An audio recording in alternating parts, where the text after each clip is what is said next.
Bon, on se retrouve aujourd'hui pour un podcast avec mon acolyte qui sera toujours là sur les podcasts. Bah oui, parce que c'est notre chaîne. Et donc, on a invité deux personnes ici présentes, a.k.a. Jules. Wassim. Exactement, vous avez quel âge, les gars? Moi j'ai 20 ans et Moi j'ai 18 ans. Ok, ok. Donc là, aujourd'hui, on va parler de spiritualité. On va essayer d'amener une pensée nouvelle. Vous l'avez déjà vu, de toute façon, on a commencé avec le bivouac en hamac. On a commencé à parler de pas mal de choses. Et donc là, voilà, on a quelques sujets à aborder, surtout vis-à-vis de Jules et Was, qui ont, comme ils l'ont dit, sont beaucoup plus jeunes. Donc ils ont une pensée, on va dire, différente de, de ce De qu'on la peut vôtre. retrouver.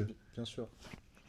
On a une pensée différente des autres personnes, bien évidemment, mais aussi différente de vous par rapport au premier podcast, j'imagine. Donc voilà, on est là ce soir. Est-ce que vous êtes content déjà d'être avec nous? Moi je suis très content puisque je ressors de une C'est semaine avec... la voix d'un coup. Ouais, voilà, parce que ça me prend aux tripes en fait. Voilà. C'est l'entrain. Voilà, donc en gros, je ressors d'une semaine, moi, avec des infirmiers, parce que je suis en stage en ce moment. Donc, stage à l'hôpital. J'espère que vous passez pas là, les gars, parce que voilà, je veux pas dire que du bien de l'hôpital de Dunkerque.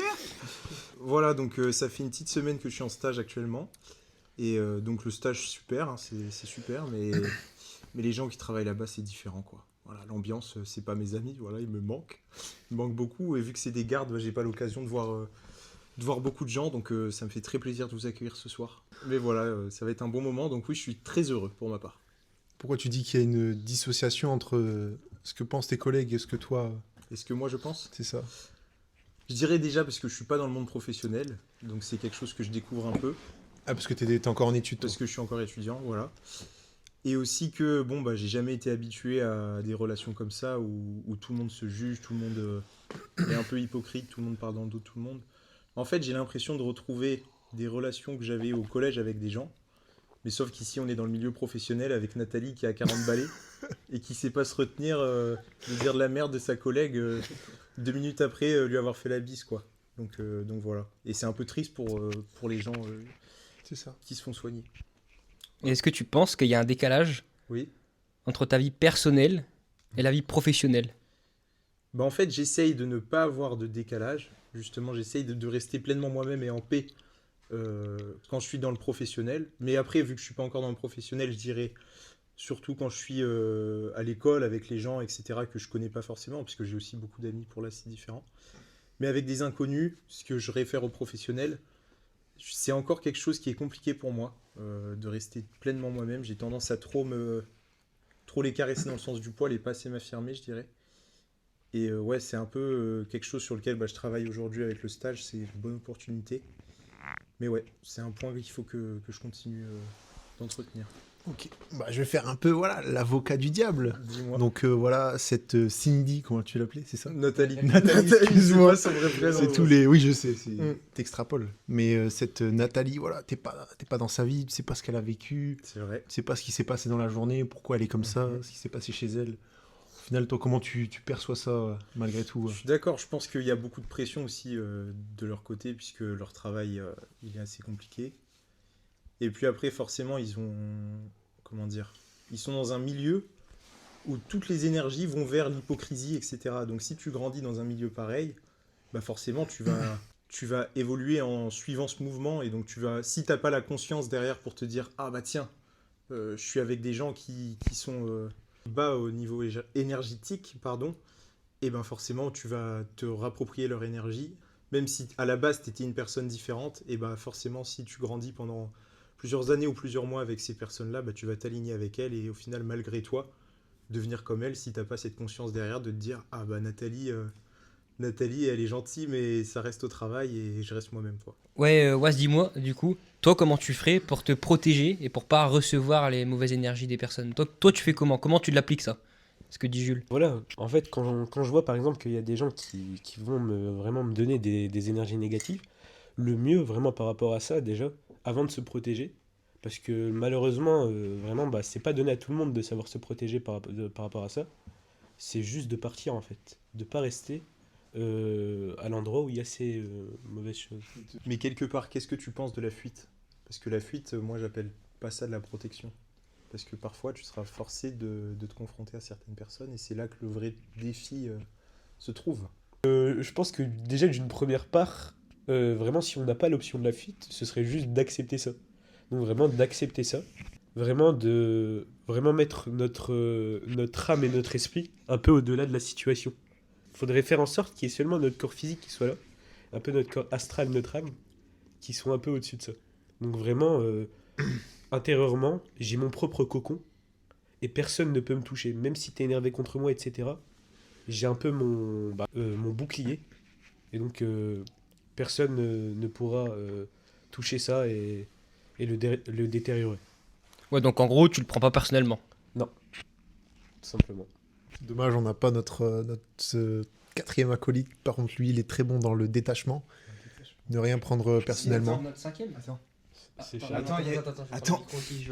Notre quatrième acolyte n'est pas là. Notre cinquième. Notre cinquième acolyte n'est pas là. Eh bien écoutez, c'est justement l'invité du soir. Voilà. On a Charles qui sort. Tout simplement, on a Charles qui va venir, voilà, rester avec nous. On va le mettre juste ici dans la plante. J'espère que Charles, tu vas bien nous écouter. J'espère que Charles est dans le cadre. Ouais, je pense que je vais le mettre ici. Alors Charles, qu'est-ce que tu penses du détachement? Je vous envoie un message depuis Porto, du Portugal. Première question, qu'est-ce que je pense du détachement?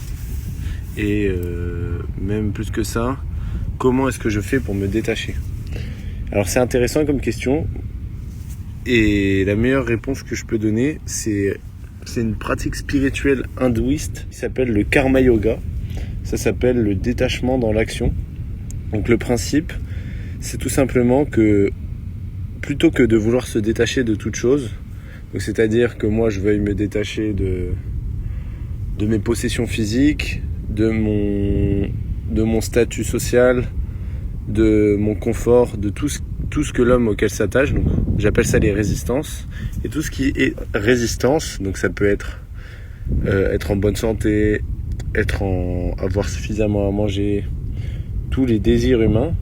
Et à l'inverse, les résistances, c'est aussi tout ce que l'on ne souhaite pas. Donc ça peut être ne pas trop travailler, ne pas être dans l'inconfort, ne pas être sous la pluie. Donc ça, c'est les résistances. Donc c'est la partie de ce que je désire et la partie de ce que je surtout, c'est les aversions. Donc c'est ce que je ne souhaite surtout pas. Et c'est ces résistances qui, selon moi, et pas que selon moi, sont source de souffrance. Parce que c'est avec ces résistances-ci que on souhaite une réalité différente et du coup il y a un décalage entre la réalité souhaitée et la réalité actuelle, la réalité désirée et juste la réalité. Et dès lors qu'on se détache et qu'on cesse d'avoir ce genre de résistance, et ben notre réalité souhaitée est alignée avec notre réalité désirée. Enfin, c'est la même chose. Notre réalité, c'est notre réalité désirée parce qu'on n'a pas aucune exigence. Du coup, on est pleinement satisfait du moment actuel, de notre situation actuelle, de tout ce qui est. Et du coup, c'est l'état le plus haut de bonheur, de paix, selon moi. Donc, voilà ce que je vais répondre en deux parties, mais voilà, c'est ce que je pense du détachement. Ça, je suis d'accord. Du coup, comment est-ce que je fais pour me détacher? Eh ben, c'est pas facile de se détacher, ça, je suis d'accord. Et ce que je fais pour me détacher, c'est que j'y travaille encore, à vrai dire. C'est pas un truc que je maîtrise. Mais ce que j'essaie de faire, c'est que au quotidien, dans ma vie, du coup, j'applique la philosophie hindouiste du karma yoga, parce que c'est facile de dire juste je médite et je me détache de tout. Mais si ça reste que conceptuel et que ça reste pas concret, ça peut vite être faussé, parce que je peux dire ah non, je m'en fous de mes possessions, mais n'empêche qu'elles sont toujours là, tes possessions. Et le jour où elles disparaissent, peut-être que tu seras encore attaché. Et parfois, beaucoup de monde se sert du détachement excessif pour fuir les choses qui leur font peur au final. Du coup, ils disent ah oui, mais je suis détaché, donc j'ai pas besoin de me confronter à telle chose. Je suis déjà détaché, donc j'ai pas besoin de gagner de l'argent parce que j'ai pas besoin d'argent. Non, c'est pas vraiment ça le détachement. Et donc, comment moi je procède? Eh bien, ce que je fais, c'est que au quotidien, dans mes actions, je fais ce qui m'est dû d'être fait par nature. Donc, c'est-à-dire manger, boire, faire du sport, dormir. Et je vis avec ce que le destin m'apporte. Si demain on m'appelle et qu'on me dit tu dois faire ceci, cela, ben je prends la chose avec détachement et je la fais. Donc je fais chacune de mes actions au quotidien avec détachement. Et le principe pour faire cela, c'est de se dire, je ne me concentre pas sur le résultat que m'apporte l'action, mais seulement sur l'action en elle-même. Donc ça veut dire que si tu fais, imaginons si tu travailles, c'est l'exemple le plus simple je pense, si tu travailles toute la journée, t'es pas dans l'optique de travailler en pensant aux revenus que tu vas gagner, t'es juste dans l'optique de travailler pour faire ton devoir, juste faire ton devoir et être pleinement dans l'action. Donc en fait ça rejoint aussi la philosophie d'être dans le moment présent, de se dire t'es pleinement dans le moment présent et tu te contentes de faire ce qu'il y a à faire. Et si tu y réfléchis, eh ben, dans cet état-là tu peux pas réellement souffrir parce que tu te contentes de ce qui est et tu vis dans le présent, t'es relié à ta nature profonde, tu es toi-même. Et tout simplement, il n'y a rien de plus simple. En gros, il suffit de vivre sans s'attacher. Pour te protéger. Franchement, Toi qui as passé 3 ans à ArcelorMittal. franchement, pour se protéger, en fait, je pense que c'est une question de plus tu prends, mieux tu sais comment agir. C'est-à-dire que ça passe par l'expérience. ouais, pour moi, c'est une partie d'expérience. Parce que dans tous les cas, au début, ça va t'enquiquiner, tu n'auras pas le choix. Après, le but, c'est de se détacher au maximum, c'est-à-dire, comme je l'ai dit, de ne pas le prendre personnellement.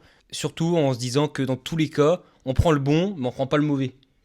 On prend une part sur 99, admettons, et on sait que cette part-là, elle peut nous attaquer.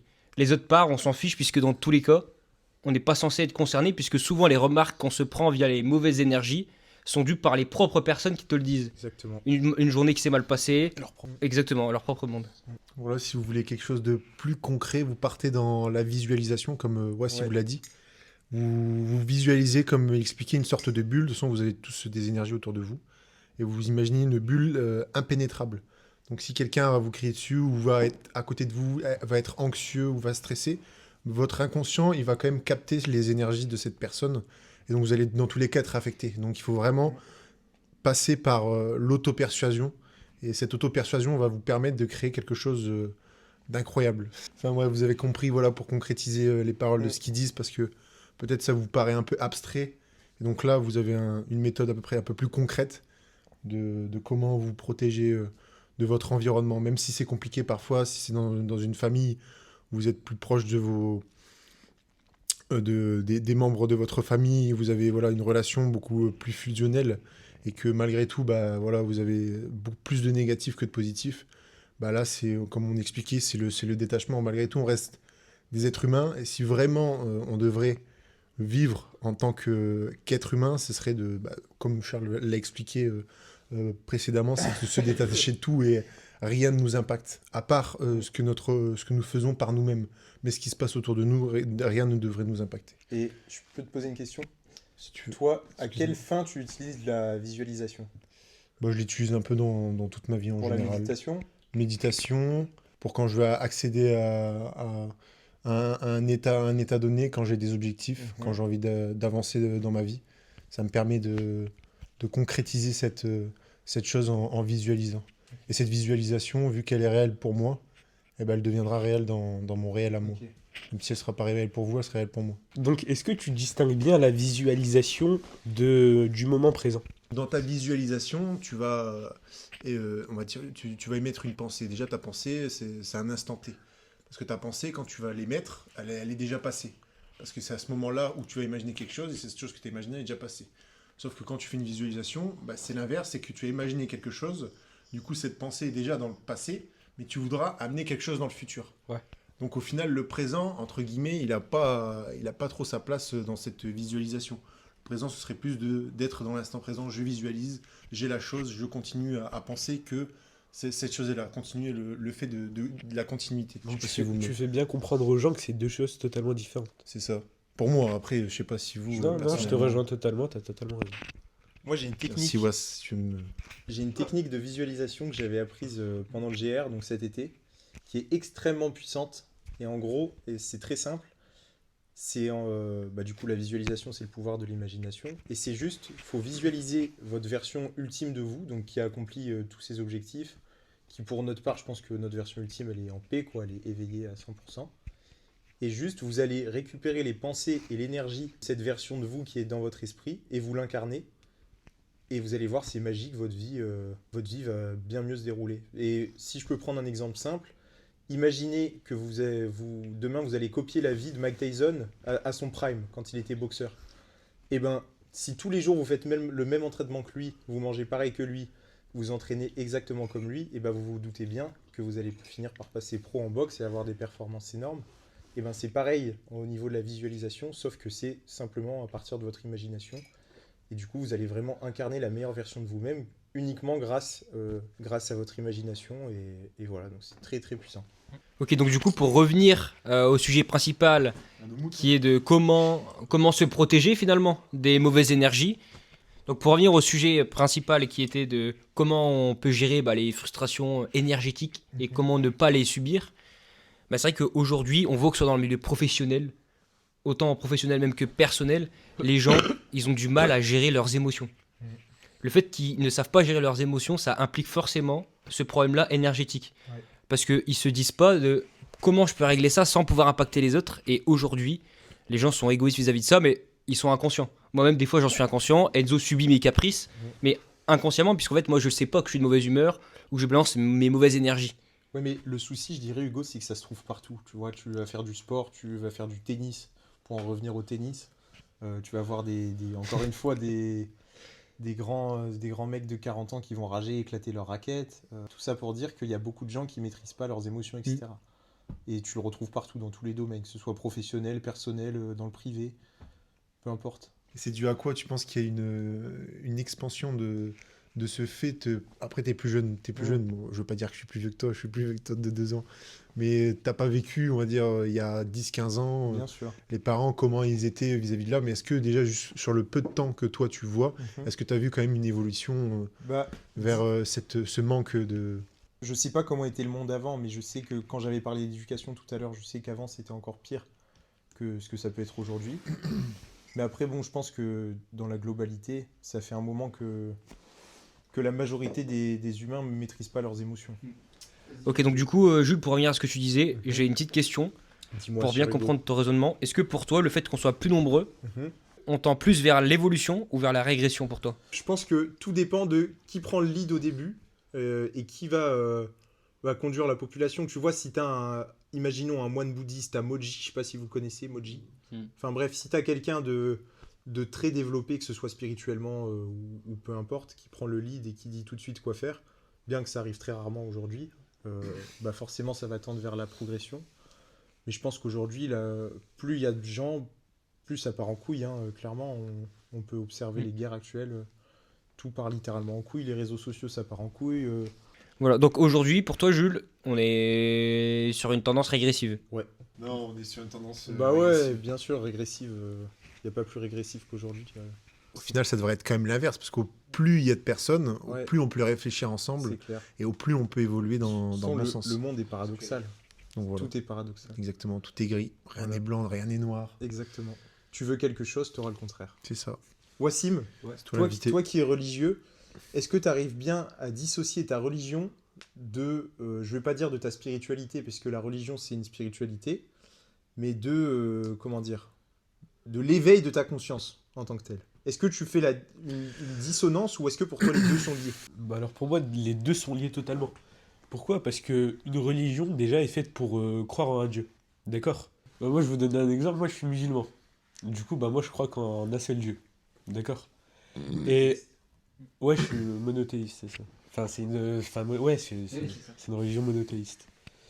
Et donc par ce fait, en croyant en un seul Dieu, dans la religion, elle nous parle forcément de premier temps de règles. Donc dans la religion, on a des règles. Et en fait, ces règles que Dieu nous a données, par exemple, je parle surtout par la religion musulmane, mais après, il y a aussi ça dans les autres religions. Les autres religions ont des règles, ça fait partie des religions. Donc là, je veux vraiment parler par rapport à l'islam.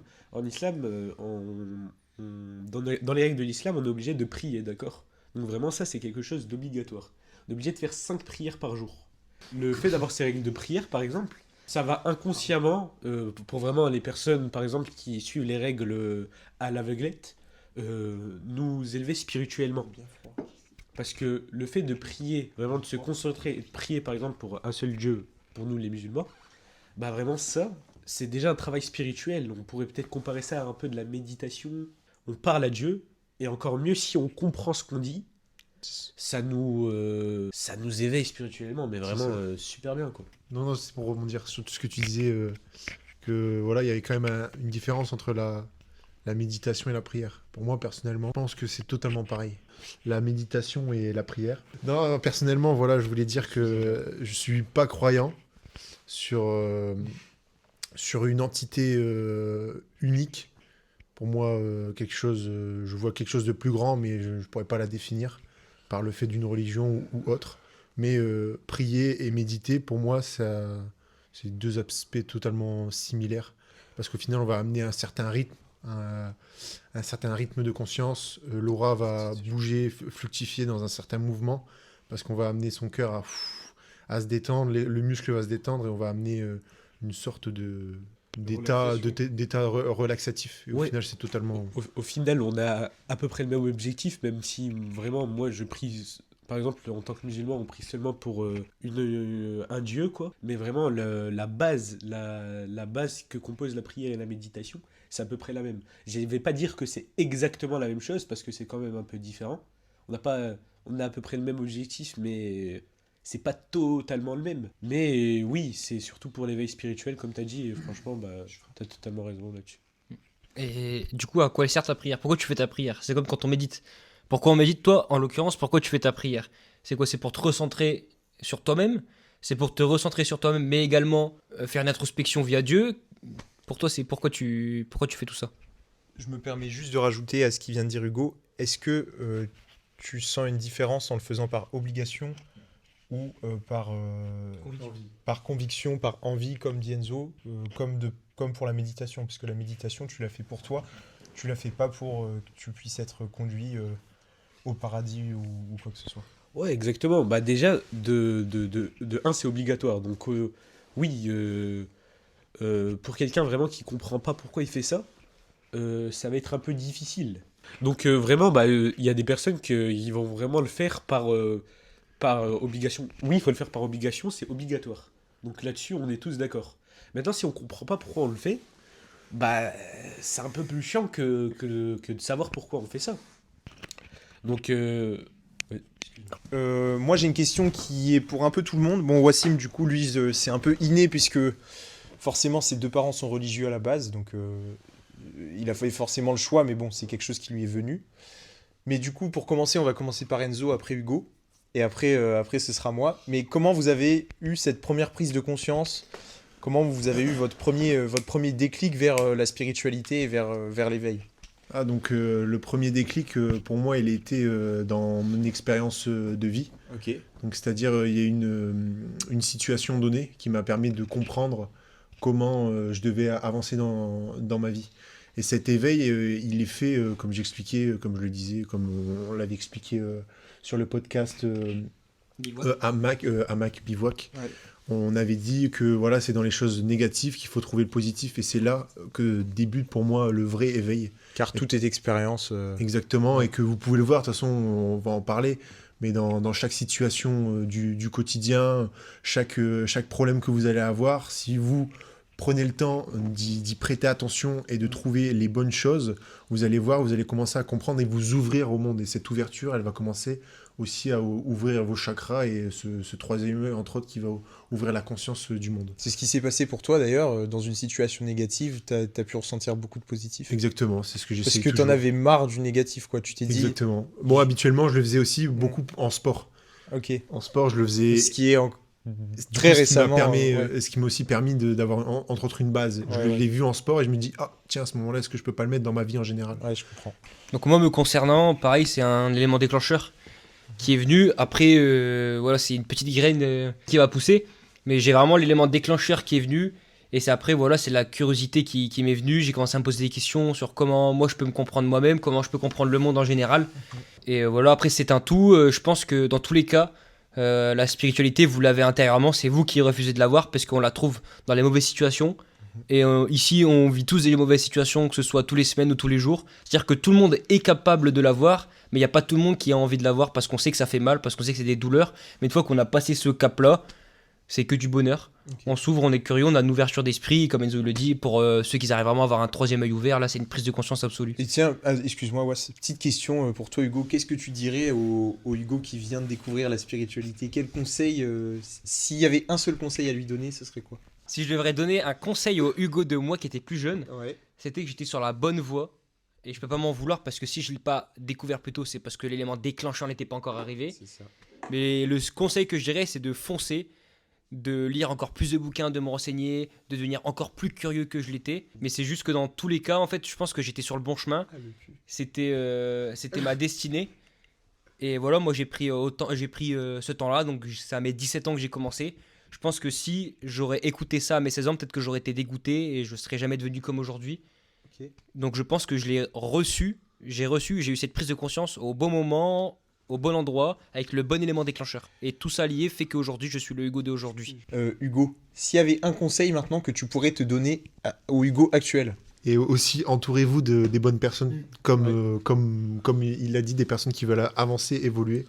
Parce que malgré tout, si vous vous entourez de mauvaises personnes, que ce soit au quotidien ou dans votre vie en général, ça risque d'être compliqué d'avancer dans le bon chemin si eux ne sont pas sur leur bon chemin. Ils vont pas vous apporter des choses bénéfiques pour vous, entre autres. Et ça, il faut être parfois égoïste. Le conseil que je me donnerai maintenant, c'est de persévérer. Je pense que je suis sur mon bon chemin. En tout cas, pour ceux qui ont vu le premier podcast, on parle d'alignement, de gens qui se dévient de leur propre chemin. Moi, je pense que grâce à cet élément déclencheur, j'ai pu me réaligner avec moi-même, ce qui fait qu'aujourd'hui, je suis beaucoup plus heureux, je suis beaucoup plus attentif. Je suis passionné par absolument tout ce qui m'entoure. Je suis curieux du monde, je suis ouvert d'esprit. J'ai envie de toucher à tout. Et donc, du coup, je sais qu'aujourd'hui, que j'ai acquis toutes ces bases, le but maintenant, c'est de persévérer, de pas dévier du chemin, parce qu'aujourd'hui, voilà, on est tous êtres humains. Et donc, voilà, donc, le conseil que je me donne, c'est de persévérer. Parce que voilà, dans persévérer, il y a percer et vous verrez. Donc, ça prouve bien qu'il faut percer pour voir quelque chose. Donc, voir quoi? Voir qui?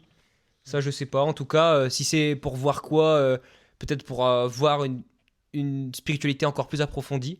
Et pour voir qui, c'est peut-être pour voir un Hugo qui serait encore meilleur chaque jour. Bah toi, Wassim, comme on avait dit tout à l'heure, toi c'est quelque chose de inné. Est-ce que tu as déjà remis en question ta religion? Il y a déjà plusieurs règles. Enfin, Dieu nous a imposé certaines règles. Et donc, ces règles, on est obligé de les suivre en tant que musulman, d'accord? Donc, par exemple, chez certains musulmans, quand ils nous apprennent la religion, etc., ils nous apprennent à suivre ces règles, à croire en Dieu, à croire en un seul Dieu, en tant que musulman. Après, je pense que c'est pareil dans les autres religions, etc., mais là, je parle surtout de l'islam. Et de suivre ces règles. Par exemple, le fait de prier 5 fois par jour, ce qui nous permet de nous éveiller spirituellement. Mais si, par exemple, on va suivre ça aveuglément, le fait de prier 5 fois par jour, ça procurera pas le même éveil que si on savait pourquoi on le fait. Donc, je pense qu'il est important, là, je parle de l'islam, mais même dans les autres religions, de se renseigner. Pour les musulmans, par exemple, de se renseigner sur l'islam, de demander pourquoi on croit en Dieu, pourquoi on croit en ce Dieu-là. Et juste ça nous permettrait déjà, en tant que musulmans, de devenir des meilleurs musulmans, mais je pense que c'est pareil pour les autres religions et pour la spiritualité. Donc par exemple, pourquoi on prie? On prie pour adorer Dieu, on prie pour le remercier de nous avoir mis en bonne santé, de nous avoir fait musulmans, en tant que musulmans, je parle. Donc vraiment, ça, c'est qu'une petite partie, par exemple, de pourquoi on fait la prière. Je vous invite à vous renseigner de vous-même, autant dans la spiritualité que dans l'islam, par rapport à ça, parce qu'on n'a pas du tout dit, et là j'ai pas du tout dit pour la prière ou pour tout. Donc du coup, toi, Was, en fait, toi, c'est un peu particulier, parce que toi, tu vis pas ta religion comme une obligation. Puisqu'en fait, toi, tu le fais parce que tu as envie. Donc tu vois pas vraiment ça comme une obligation, en fait, tu le fais réellement parce que tu vois le potentiel qu'il y a derrière et tu comprends absolument tout de ça. Donc du coup, il n'y a aucune obligation, c'est uniquement de l'envie. Sur une religion inconsciemment, le problème c'est quoi? C'est qu'on va un peu s'y perdre en fait. On va un peu s'y perdre, un peu faire n'importe quoi. Et on va vraiment la subir au lieu vraiment de l'aimer, de l'adorer, de prendre plaisir, etc. Par rapport à l'islam. Enfin, je te parle par rapport à l'islam. Donc vraiment, c'est important de se poser des questions. Pas de se poser trop de questions et d'être débordé, mais vraiment de se poser les bonnes questions. Du coup, Wassim, pour toi, Dieu c'est un être, on peut dire c'est une entité, ça se résume à pas à une personne, mais à quelque chose de clair et concis. Donc comme tu nous as expliqué. Mais pour vous deux, qu'est-ce que ça représente Dieu? Ouais, je pense pas, enfin je trouve pas que c'est un être, c'est vraiment quelque chose de supérieur, mais on sait pas vraiment à quoi il ressemble, etc. Mais c'est vraiment on va dire, comme tu dis, un dieu. Une Un entité, dieu, quoi. ouais, en quelque sorte. Enfin vraiment, je mets des guillemets en quelque sorte, vraiment qu'on va adorer, etc. Mais on peut pas lui donner de définition en fait. Différence, je pense qu'on a, Was, toi et moi, c'est que moi, Dieu, toi, tu vois Dieu comme un être supérieur. Ouais, C'est-à-dire qu'il est supérieur à l'homme. On n'a pas notre mot à dire, entre guillemets. Je dirais pas que c'est un être, mais voilà, Ouais, il est supérieur. Alors que nous, ce qu'on pense, c'est qu'en fait, on a une partie de Dieu, on a une fragmentation, en fait, on a un fragment de Dieu dans chacun de nous. Ce qui fait que toi, tu le places au-dessus, nous, on le place en nous. Elle est là la différence. Voilà, en fait, on l'incarne. Dieu nous incarne. Ouais, par rapport à ce que Hugo vient de dire, voilà, on a une part de Dieu qui est en nous. Donc, au final, la personnifier, entre autres, parce que la plupart du temps, dans les écrits, dans les récits, comment nous, on visualise la chose, on la personnifie énormément parce que Dieu, on pourrait même pas lui mettre un mot parce que c'est quelque chose qui est indescriptible. Et cette chose qui est indescriptible, que ce soit les êtres humains, que ce soit les objets, toute chose a cette partie. On parlera plus tard d'alchimie. Les alchimistes avaient très bien compris. On en parlera beaucoup plus tard dans d'autres podcasts parce que c'est quand même un sujet très important qui aussi relie à la spiritualité. Et donc cette partie qui est en nous, on peut la faire briller et entre autres devenir cette entité Dieu, mais en tant que matière. Et c'est un peu, on va dire, l'objectif final de tout le monde, d'être la meilleure personne, parce qu'on sait que Dieu, voilà, si on le définit en tant que tel, on sait que Dieu, voilà, c'est quelque chose d'extraordinaire, il n'a aucun péché, il n'a rien. Et ben, l'objectif, ce serait d'atteindre ce stade, même si, bon, je pense que je vais pas me mettre de limite, mais ça risque d'être très compliqué. Et ben, ce serait de l'atteindre en étant fait de matière sur Terre et de pouvoir expérimenter cet état, entre autres. L'être humain, on a toujours tendance à essayer de personnifier Dieu alors qu'il est pas personnifiable. On va dire, je vais peut-être le prendre personnellement, je sais pas si vous allez me rejoindre sur ce point de vue. Et c'est pour ça que moi j'ai beaucoup de mal, on va dire, avec les textes religieux, parce qu'en fait, ils amènent quelque chose avec le langage humain. On sait que le langage humain, bah voilà, on a des mots, mais les mots, ils peuvent pas tout décrire. Par exemple, vous voyez, admettons, je dis je suis en colère. Bah, ma colère, la personne qui va la percevoir, ce sera absolument pas la même que celle que j'ai envie de décrire. Donc les mots, ça divise vraiment l'interprétation et de ce que je veux faire ressentir à la chose. De toute façon, vous le verrez, on aura aussi un autre podcast avec l'art oratoire, avec notre cher compatriote Darius, qui va nous expliquer un peu tout ça, que les mots ont un sens, la parole a un sens. Et ce langage, en fait, qu'on définit une entité qui est indéfinissable, déjà là, on pose des limites dans ce qui n'a pas de limites.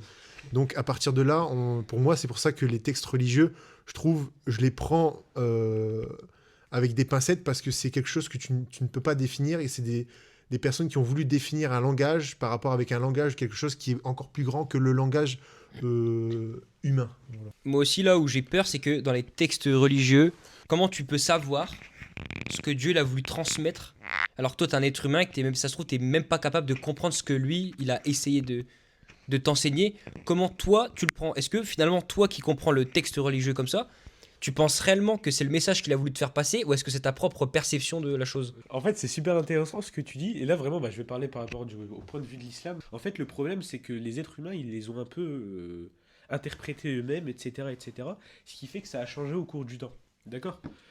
En islam, on a eu des prophètes, d'accord? Donc, chaque prophète a eu... Enfin, je vais pas vous faire un cours dans l'islam, mais pour faire court, chaque prophète a été dans chaque peuple pour pouvoir leur donner la vérité, d'accord? C'est sur ça qu'on croit, nous, en islam. C'est ça nos croyances, d'accord? Le dernier prophète, donc le prophète Mohammed, il est venu montrer l'islam à tout le monde, d'accord?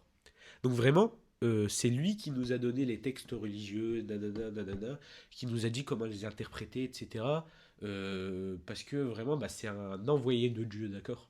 Donc vraiment comment les interpréter, etc. D'ailleurs, c'est notre exemple, hein, parce que nous, on le considère comme le meilleur des hommes à jamais avoir mis les pieds sur Terre. Et donc, on est obligé on fait vraiment comme lui, etc. D'accord? Donc, c'est vraiment le messager de Dieu, porte-parole, en quelque sorte. Donc, son porte-parole qui va vraiment nous donner la vérité que Dieu veut nous donner, etc., etc. Maintenant, avec le monde actuel, on voit que par exemple il évolue, etc. Donc par rapport aux textes religieux, par exemple, que le prophète Mohammed nous a donné, pour connaître leur signification, nous, en tant que simples musulmans, on ne peut pas. On va se référer alors à des savants, d'accord? Des savants religieux vraiment qui ont étudié la religion toute leur vie, vraiment pour ne pas dévier de son interprétation de base. Et vraiment, quand on a des questions, etc., on ne peut pas les interpréter de nous-mêmes. C'est pour ça qu'on fait confiance aux savants qui interprètent les textes religieux, par exemple ce que le prophète Mohammed a voulu nous dire initialement, comme ça on ne perd pas la signification des choses. Comment tu sais que ces personnes-là, elles interprètent bien? En fait, toi tu t'écoutes t'écoutes quelqu'un parler, mais en fait, tu sais pas réellement comment la personne elle l'a interprété. Et est-ce que toi, tu arrives à avoir une réflexion sur le sujet en interprétant toi-même ce que tu penses et pas juste en écoutant quelqu'un qui va te dire c'est comme si, c'est comme ça. Toi, comment tu fais? Parce qu'au final, tu fais confiance à des êtres humains qui ne sont pas supérieurs, qui ne sont pas des prophètes, qui eux analysent la Bible potentiellement depuis des décennies, voire des centaines d'années. Voilà, tu suis des personnes qui ont étudié le Coran sur des décennies, voire des centaines d'années s'ils sont éveillés. Des vampires. Exactement, des vampires, s'ils ont plusieurs vies, etc. Et donc, en fonction de ça, ils l'ont interprété vis-à-vis du langage humain, mais on sait que le langage humain a ses limites. Comment ils peuvent interpréter la connaissance de Dieu, le Tout-Puissant, et pouvoir la retranscrire au genre humain sans émettre une partie d'humanité dans leur interprétation. Celui qui va nous donner, celui qui initialement nous a donné l'interprétation au monde entier de ce que veut dire Dieu, et vraiment nous l'a donné pour les humains, donc vraiment qui nous a donné la parole de Dieu, c'est le prophète Mohammed, d'accord? Il nous a donné ça pour que tous les humains puissent le comprendre. Maintenant, les savants, eux, ce qu'ils vont faire, c'est vraiment aller chercher aux sources. Maintenant, il y en a qui vont, même si tous les humains peuvent le comprendre, il y en a qui vont peut-être les interpréter différemment, comme la Bible, comme la Torah, etc. C'est là que je vous ai dit que les savants sont là, parce que depuis la nuit des temps, depuis qu'ils existent, ils l'interprètent vraiment de la même façon. Enfin, il y a 4 écoles, ils l'interprètent de différentes façons, mais ça, il faut vous renseigner vous-même. Eux, vraiment, leur vie, c'est l'islam. Ils ont vraiment tout fait. Ils sont vraiment partis dans les textes religieux de base, dans ce que le prophète Mohammed a voulu nous dire, etc., qu'on peut les suivre aveuglément. Je parle vraiment des grands savants qui ont vraiment, par exemple, plus de 1000 textes dans leur tête, qui connaissent tout le Coran, qui connaissent les interprétations du Coran, l'exégèse du Coran, etc. Parce que il y en a qu'une seule d'exégèse du Coran. Donc c'est-à-dire que le prophète Mohammed, c'est le messager de Dieu, et c'est lui qui laisse passer le message entre Dieu jusqu'à l'homme. Exactement, tout simplement. Merci. Bonjour à tous, c'est le Hugo du futur qui vous parle. Petit audio pour vous avertir que le plan de la dernière séquence, il va être légèrement différent d'un point de vue visuel suite à un problème de caméra le jour du tournage. J'ai une question pour vous qui nous écoutez ou vous êtes en train de nous regarder actuellement. Est-ce que nos discours actuels, est-ce que ça vous parle? Est-ce que vous avez une prise de conscience sur ces sujets-là? Et si oui, n'hésitez pas à nous faire savoir dans les commentaires. Donc là, on va vous aider à concrétiser, on va dire, ces paroles sur tout ce qu'on a dit. Si vous voulez vraiment changer, on va dire, vous avez cette envie d'aller de l'avant. On va essayer de vous donner tous un petit conseil, comment nous on peut voir la chose et peut-être vous apporter quelque chose sur cette évolution intérieure et extérieure. Dans cette petite démarche, voilà, ce sera une démarche vraiment gentille, bienveillante, avec beaucoup d'amour. Comme Enzo l'a dit, on a une démarche bienveillante, on est vraiment dans l'aide à la personne, dans l'aide à son prochain. Aujourd'hui, on le sait, l'aide à son prochain, il est quasi mort. On est dans une société individualiste. Donc voilà, on essaie de partager, de transmettre et qu'on espère simplement que le message passe bien entre vous et nous. Moi, si je peux donner un conseil ultime, enfin un conseil que je trouve le plus important, c'est que la vie, elle est là uniquement pour être vécue, pour l'expérience. Donc voilà, tout est expérience. Comme l'avait dit Enzo, tout est gris. Voilà. Après, c'est à vous de mettre des couleurs. Si vous voulez voir les choses d'un mauvais œil ou d'un bon œil, c'est à vous de choisir. Donc voilà, vivez votre vie, profitez des instants, prenez le positif, apprenez, évoluez, et voilà. La vie est belle, c'est juste à vous de choisir quel destin vous voulez suivre. Voilà. Donc là, je donne la parole à Charles. Donc Charles, il va nous dire, lui, son petit conseil pour les gens qui nous écoutent et qui nous regardent.